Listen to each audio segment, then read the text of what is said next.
People, DG. Now, Sergi Samper, he's a player I took a lot of joy of seeing as a 17-year-old. I'm sure you all know about him. He was all the range. It's ironic because Sergio Roberto of Barcelona was talked of highly, but Sergi Samper was seen as the next one, possibly to go on to full international for Spain, partner Busquets, be one of the next La Masia guys to come into the team. It hasn't worked out. If you said this is how it was going to work out at 23 when he was 17, many people would have thought you're lying, but this is what football is about sometimes. And for one fault or another, for some that could be attributed to his reason or not, he probably isn't going to make it at Barcelona, and his contract is declining. Is on the decline, and it is running out at the end of the season. Allegedly, Barcelona have no wishes to renew it. And I personally think he is a signing that Arsenal. I'm not saying he should sign or shouldn't sign. I'm just saying I see it as a signing that Arsenal are bound to have been briefed on or are bound to be considering. I say this because, ironically, I think he's a decent footballer. He's probably got too many injuries now, things like that, and I'd like to see him play to a decent standard. But if you look at creativity in our midfield, of course he's not the most creative, but he's more similar to Busquets than kind of what we have. He'd be able to kind of solve that issue with building out from the back. I don't want to call him a creative midfielder, but for want of better words, again, he's slightly deeper than a creative midfielder, but you get what I mean, people, in that trying to dictate play, building sorts of, getting combinations, going to build play from the back and get it forward, things like that. He's still only 23 years of age, so there is a resale value, and it's a free transfer. These are all things Arsenal, right up Arsenal's street. We have tried on numerous occasions to get him, and he's always rejected it.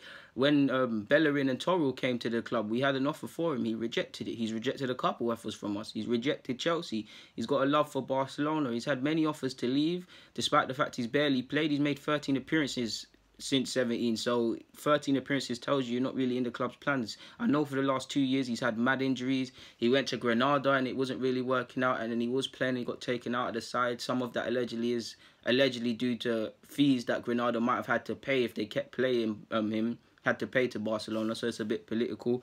But for one reason or another, it hasn't worked out. My pence is that some of the injuries and things like that are out of his control. But for me, he should have grown up a bit and decided to depart the club a while ago. I get it. You want to play for Barcelona. It's all you've known. It's been your goal. You talk of Xavi and things as your idols, and you've tried to battle. But there comes a time where you need to remove the wool from your eyes and be honest with yourself and say, I do think he could have potentially broke through, but it might have been one of them where you move away, you show you're 30, and they look at to bring you back into the club. And I think he cowered away from doing that. And his lack of development is that he had offers. He didn't want to leave the club, and he ultimately has to pay for it. Because, I mean, even if you just look at Barcelona's most squad-like of talents, like they've just brought in Kevin Prince Boateng, and he can be played in a few positions.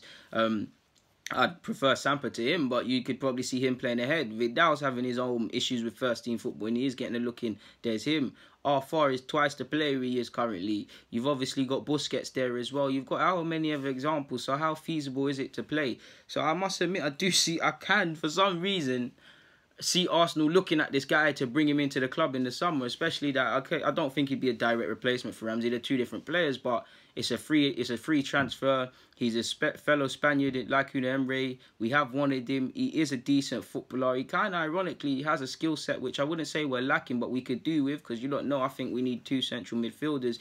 If it was up to me, I'd sign. Ideally, the best one would probably be an Nzonzi type, in that they can pass the ball forward, but they can also break down play. By that logic, I guess a Torreira type, because I feel Torreira's got more ability than he gets to show on the ball going forward, but he can also defend, because I'd like to shut out teams with that.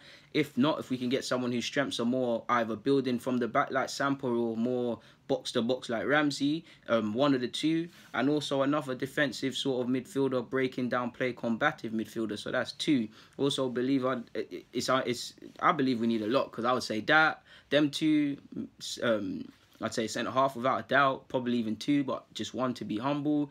Need a left back, need a right back, so that's 5. Need a winger, that's 6. And for me personally, people, I don't see a plan B on our bench, so I would like a kind of super sub striker sort of thing. So I guess that's 6, but I'm going left and right with what I'm saying. So yeah, man, I just have a funny feeling we're gonna have a look at this player and we're gonna bring him in, man. Of course, I'm no transfer guru. I'm not Balaguer. I don't know what the club's doing. We probably won't, but I see the current model that Arsenal are doing and stuff like that, and I see a player which, to a degree, could be deemed as an attractive free transfer. And maybe that's an area to exploit, especially if you're sitting there as Una Emre and you obviously know him more than most because you was a Spanish manager, you're a Spaniard, like I just said, and you're looking in that you kind of have to work under financial constraints, and he might think very well, I need a central midfielder, but he thinks, okay, I bring in Samper, there's more money in the pot for me potentially to use on a winger or for a centre half or things like that. This is, again, I don't know, people. I'm just sitting here trying to put my feet in the shoes of a manager who's working under financial constraints. And if an agent was trying to drum up business for his client in Samper, Samper's availability, like a Football Manager, was presented on my table like that, I'd read it. I wouldn't dash the thing away. I'd read it and actually strongly consider it, because again, being a free transfer changes a lot. But yeah, man, it probably won't happen. It's nothing more than speculation. But either way, I felt to speak on this. So people, deluded, stay safe, stay deluded. I'm out.